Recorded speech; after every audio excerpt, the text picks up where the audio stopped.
ازيكم؟ يا رب تكونوا بخير. انا عمرو الشيخ، والنهارده هقول لكم على اسرار وفيتشرز ما تعرفهاش عن بلاي ستيشن 5. لو انت لسه شاري بلاي ستيشن 5 جديد او بقاله سنتين معاك او 3، فالتبس اللي هقولها لك النهارده هتخلي استخدام بلاي ستيشن 5 اسهل شويه. هقول لكم كمان على تبس تانية هتغير طريقه لعبك خالص. يلا نبتدي.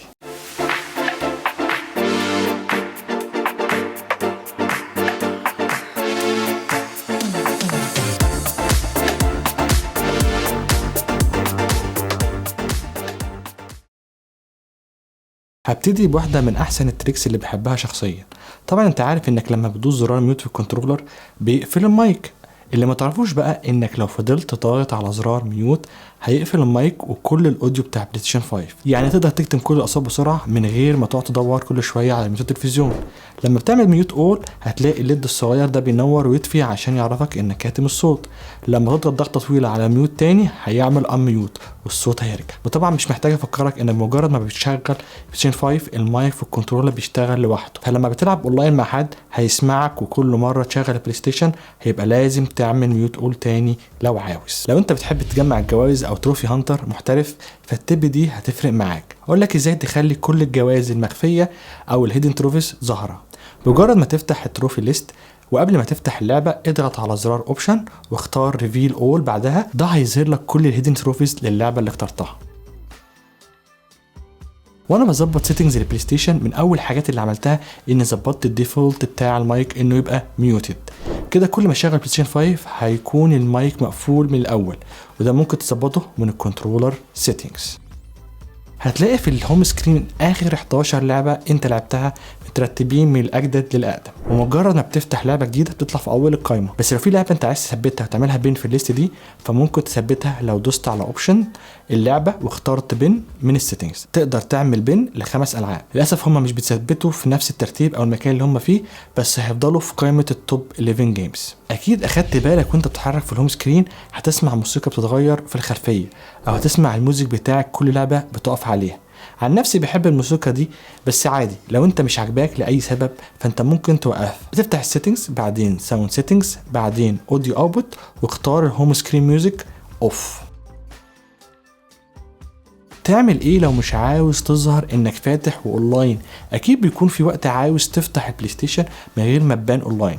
يعني لو انت بتلعب مع حد من الشغل المفروض انك تكون دلوقتي بتشتغل مثلا، او لو مش عاوز تلعب مع التيم المعتاد بتاعك ممكن تعمل ده من الدروب منيو بتاعت البروفايل. بس لو انت بالفعل اونلاين فقدامك حلين، او انك تعمل اوفلاين قبل ما تفتح البلاي ستيشن من اليوم اللي قبله عن طريق انك تفتح الابلكيشن وتغير الستاتس بتاعتك منه، والتاني انك بتفتح البلاي ستيشن تضغط على زرار اوبشن على صورة البروفايل، وكده هتعمل لوج ان وانت اوفلاين وتقدر تلعب في هدوء من غير ما حد يعرف. للاسف طريقه العرض اللي بتظهر لك بيها الجيمز ما تتغيرش، بس في طريقه لذيذه تنظم بيها الجيمز بتاعتك في فايلز او ليست، فتقدر ترتبهم حسب الجينري او نوع اللعبه، او تعمل فولدر لكل شخص بيستخدم البلاي ستيشن. كل اللي محتاج تعمله ان تفتح لايبراري للالعاب بتاعتك، تضغط على اوبشن اللعبه وتضيفها للليست اللي انت عايزها من هنا.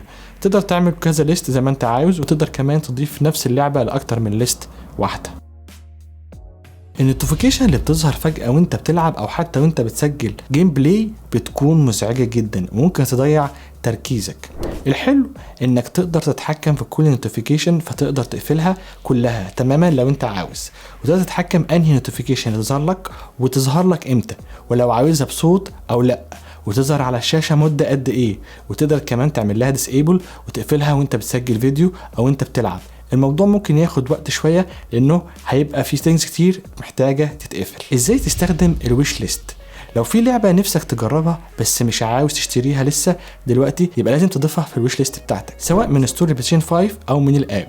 بتضغط على علامة القلب وهتلاقيها في الويش ليست بتاعتك. كده هيجيلك نوتيفيكيشن لو اللعبة نزل عليها سيل، فمش هتحتاج تدخل كل شوية بص لو في تخفيض على اللعبة. اكيد لعبت جيمز ما كنتش عاوز تظهرها في التروفيز بتاعتك او في قائمه recently played games، وانا النهارده جاي اقول لك خبر جميل انك تقدر تمسحهم او تخفيهم من القوائم دي. فلو انت فتحتش اي تروفيز في اللعبه وظهر ب0% في قائمه التروفي فهتقدر تدوس على زرار الاوبشن وتختار ديليت.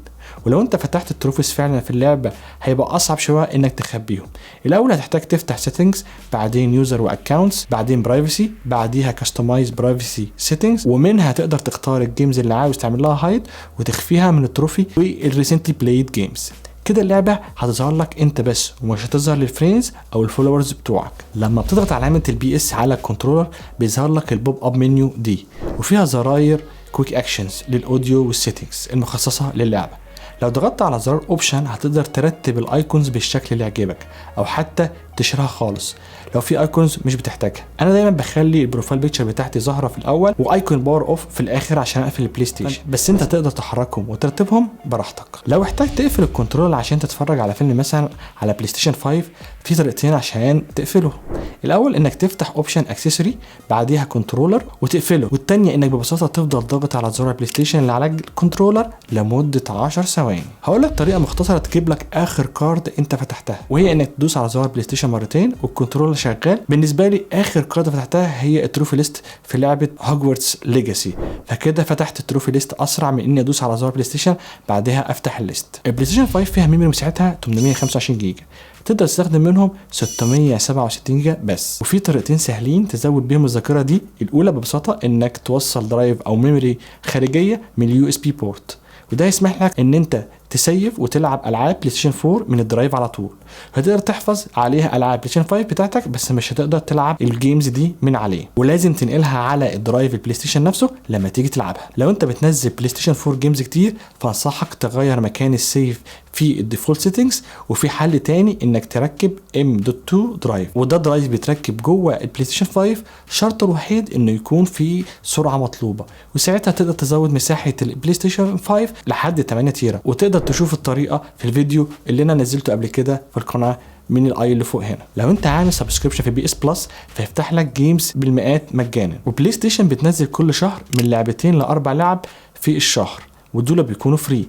فحتى لو انت مش عايز تلعب الجيمز المجانيه دي دلوقتي، حطهم في اللايبراري بتاعتك بالطريقه دي، هيفضلوا مفتوحين مجانا ليك طول ما انت مشترك في بلاي ستيشن بلس. لو انت زيي وبتشتري جيمز كتير فاقول لك طريقه تشتريهم باسعار ارخص، بس هي طبعا هتبقى معتمده على انت عايش فين. في ويب سايت بتديك رصيد بلاي ستيشن كريدتس بسعر ارخص. انا بستخدم 2 ويب سايتس دول. عاده بشتري الجيفت كارد اللي ب $35 او يورو، فتقريبا بوفر من 10 ل $15 او يورو.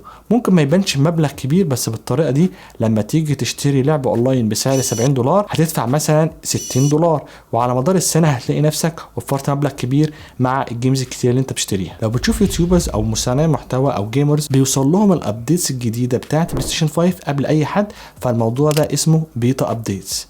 فانا عايز اقول لك ان الموضوع مش سر ولا حاجه. كل اللي عليك ان انت تعمله ان انت تسجل ان انت عايز من الاول على موقع بلاي ستيشن ان انت تبقى بيتا تيستر. بتفتح الموقع من اللينك اللي انا حاطه تحت، وتدخل بالاكونت بتاعك وتضغط على الزرار ده. لو تم اختيارك بيوصلك كود تستفيد بيه من الايميل. بعد كده انت تقدر تاخد التيست يعديك من اي فيتشرز للبلاي ستيشن 5. في حاجه مهمه ناس كتير بتنساها، وهي البلاي ستيشن اب، مع انه اهم حاجه انت تعملها اول ما تشتري بلاي ستيشن، لانك بتفتح منه الستور وتستفيد بالجيفت كاردز عشان تاخد كودز او تشوف انجازاتك في التروفيز، وتقدر كمان تتحكم في الميموري بتاعت الكونسول فبيعرض لك عندك مساحه فاضيه قد ايه. وكمان تقدر من الستور تعمل داونلود للجيمز مباشره للبلاي ستيشن 5 بتاعك. ده غير الستور بيبعت لك نوتيفيكيشن على حاجات كتير زي لما اصحابك يكونوا اونلاين، او بيبعت لك انفايت لجيم، وممكن كمان تدخل شات من الاب. ولو نزلت بلاي ستيشن ريموت بلاي فهتقدر تشغل البلاي ستيشن وتتحكم فيه عن بعد لو انت مش في البيت. ده غير ان في جيمز ممكن تلعبها على موبايلك من الاب، والاهم من كل ده ان الاب هو احسن طريقه تتابع منها اذا كان الكونسول والاب بتاعتك محتاجين ابديت ولا لا. وزي ما انا بعمل كده لما بكون بره البيت بفتح الاب واشغل البلاي ستيشن واتاكد ان مفيش اي ابديت محتاج انزله، عشان لما ارجع البيت اقدر العب الجيمز بتاعتي على طول وما اضطرش اقعد استنى بالساعه والاثنين عشان ابديت يخلص. الديفولت سيتنج لجوده او ريزوليوشن الصوره بيكون اوتوماتيك، و90% بتكون الصوره تمام ما فيهاش مشكله. بس لو انت الشاشه بتاعتك 4K وعاوز تغير السيتنجز ل 1440p تقدر تظبطها من هنا. وبما ان الكونسول بقى بيدعم الفي ار ار او الفاريبل ريفريش ريت، فانت ممكن تشغل الاوبشن ده كمان. ولو انت عندك اخر ابديت فالفي ار ار بقى دلوقتي بيشتغل على 1440 بكسل. لو انت محظوظ شويه وعندك كذا بلاي ستيشن تقدر تنقل السيفد داتا لاي جيم بين الاثنين في لحظه طالما عامل بي اس بلس سبسكريبشن ومشغل الكلاود ستورج. اول ما تقفل اللعبه السيفد داتا هتترفع لوحدها على الكلاود في ثواني، وهتنزل كمان على الكونسول الثاني. ده طبعا بشرط ان نفس اللعبه تكون على الكونسول الثاني، يعني هتتحرك من الليفنج روم مثلا وتبدا من مكان ما وقفت على الجهاز الثاني. طبعا الكلام ده لو عندك 2 بلاي ستيشن 5. في ناس كتير مش عارفه حتى تجيب واحد لحد دلوقتي. شير بلاي هي فيتشر جميله جدا، هتلعب مع فريق لوكال كو اوب او العاب مالتي بلاير مش لوكال. مش لازم كمان صحابك يكون عندهم نسخه من اللعبه، تقدر تدخل بارتي مع حد من اصحابك وتختار ستارت شير بلاي، وبعدين تبعت انفيتيشن لصاحبك عشان يدخل اللعبه معاك. ممكن يتحكم في الشخصيه بتاعتك عشان يساعدك في جزء انت مش عارف تعديه مثلا، او تدخله كمالتيبل بلاير. المهم تكونوا انتوا الاثنين سبسكرايبد في بلاي ستيشن بلس. وزي ما قلت مش ضروري يكون عنده نسخه من اللعبه. السيشن الواحده من الشير بلاي بتستمر لمده ساعه واحده وبعدين بتقفل لوحدها. وفي الاخر لو انت عندك لعبه كو اوب او مالتي بلاير وعاوز تلعبها مع حد من صحابك، فدي اكتر طريقه انصحك بيها. نيجي بقى للسكرين شوت، او ازاي تقدر تاخد سكرين شوت او فيديوز وانت بتلعب، سواء الكونسول هيبعتهم لموبايلك اوتوماتيكلي لوحده او هتبعتهم انت بنفسك مانوال. اول ما تاخد سكرين شوت او فيديو هيظهر لك العلامه الصغيره دي، معناها اللي انت صورته بيترفع دلوقتي على الاب في موبايلك. وهتلاقي اللي صورته لما تفتح الاب وتفتح الكابتشرز اريا هيظهروا لك في الليست هنا لمده اسبوعين، وبعديها هيتمسحوا لوحدهم. ودي احسن طريقه تشير بيها السكرين شوتس على تويتر او انستجرام من غير ما تضطر تبعتهم بنفسك. تب كمان عاوز اقولها وانا بتكلم على توصيل موبايلك بالبلاي ستيشن 5، هي ان الدوال سنس كنترولر بتوصل بموبايلك بالبلوتوث. لما تفضل ضاغط على علامه البلاي ستيشن وزرار الشير مع بعض، اللايت بار اللي فوق هيبتدي يتنور ويطفي. افتح السيتنجز واعمل بير مع موبايلك، وكده تقدر تتحكم من الموبايل تستخدم خاصيه الريموت بلاي، وكمان تقدر تستخدم الكنترولر في اللوكال جيمز اللي على موبايلك. هقول لك دلوقتي على اوبشن ظريف جدا لو انت دايما بتختار نفس مستوى الديفيكولتي او الريزوليوشن مود وانت بتلعب. الاول هتفتح سيف داتا وبعدين جيم بريسيتس، وهتقدر من هنا تحدد مجموعه الديفولت سيتنجز اللي بتشتغل في معظم الجيمز. فمثلا لو انت بتحب تركز على القصه فممكن تختار هنا ان الجيم تبقى اسهل، ولو انت بتفضل الاداء على جوده الصوره يبقى اختار ده. طبعا السيتنجز دي تقدر تغيرها من جوه الجيمز، لكن هيكون هو ده الديفولت اللي اللعبه بتشتغل بيه اول ما تفتح لاول مره. طبعا اكيد شفت فيديوهات كتير للدول سنس انك تقدر تعدل في حركه التريجرز او الزراير اللي ورا، وكمان تقدر تبدل بين استخدامات ووظائف الزراير. الفيتشرز دي مش بس موجوده في الكنترولر ايدج اللي هو البرو اللي هو احدث حاجه، لكن كمان تقدر تشغل ده على الدول سنس العادي. لو دخلت على اكسسبيليتي سيتنجز وشغلت الكاستم بوتوم اساينمنت من هنا، هتقدر تبدل بين استخدامات بعض الزراير. طبعا ده هيفرق معاك كمان كتير لو انت مثلا بتلعب لعبه بلاي ستيشن 1 قديمه والزراير اماكنها كلها مختلفه عن اللي انت اتعودت عليها. بس خليك فاكر انك هنا بتبدل وظائف الزراير في الكونسول كله، مش في لعبه واحده ولا بروفايل واحد، على عكس الدول سنس ايدج اللي تقدر تعمل فيه بروفايلات. لو حاولت قبل كده تقفل البلاي ستيشن 5 بتاعك وانت مش لاقي الكنترولر حواليك، فانت ممكن تقفلها لو ضغطت 5 ثواني دوسه طويله على زرار الباور في الكونسول من قدام اللي تحت هنا. وانت بتتحرك جوه البلاي ستيشن 5 لو دوست الزرار المثلث هينقلك للبار اللي فوق. انا عارف انها تريك بسيطه، بس هي اسهل لك من انك تقعد تدوس فوق عشان توصل للسيتنجز او للجزء بتاع البروفايل فوق. لو انت عندك لعبه بيظهر فيها باجز كتير، فانت على الاغلب محتاج تعمل كلير للكاش بتاع البلاي ستيشن 5. غالبا هتلاقي لاج والكونسول بقى ابطا شويه. انا حصل معايا كده وانا بلعب لعبه هورايزن من فتره، واسهل طريقه عشان تعمل كلير كاش هي انك تفصل الكهرباء الكونسول وتسيبه شويه مقفول، او ممكن تشغل السيف مود، وده بيشتغل لما تقفل البلاي ستيشن 5 وتفضل ضاغط على زرار الباور 7 ثواني تقريبا لحد ما تسمع صوت بيب. بعدها توصل الكنترولر في اليو اس بي وتختار كلير كاش اند ريبيلد داتابيز. هنا كفايه انك تختار كلير كاش، بس طبعا انت حر لو عايز تختار ريبيلد الداتابيز كمان. ازاي تعرف انت او حد من صحابك قضيتوا وقت قد ايه في لعبه معينه؟ هتفتح البروفايل بتاعك ويظهر لك كل الجيمز اللي لعبتها وقضيت وقت قد ايه في كل لعبه لعبتها.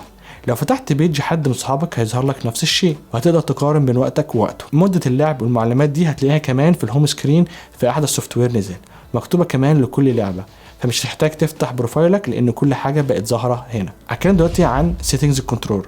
الليد الصغيره في الدول سنس من قدام بتنور وتطفي على حسب لعبك وانت بتعمل ايه في الجيمز، فبتبدل بين الاحمر والازرق والابيض واي لون تاني. ممكن تقلب برايتنس الليد دي لو عاوز. الاول تفتح كنترول سيتنجز، بعديها اكسسوارز اند كنترولر سيتنجز، ومن هنا ممكن تهدي اضاءه الليد.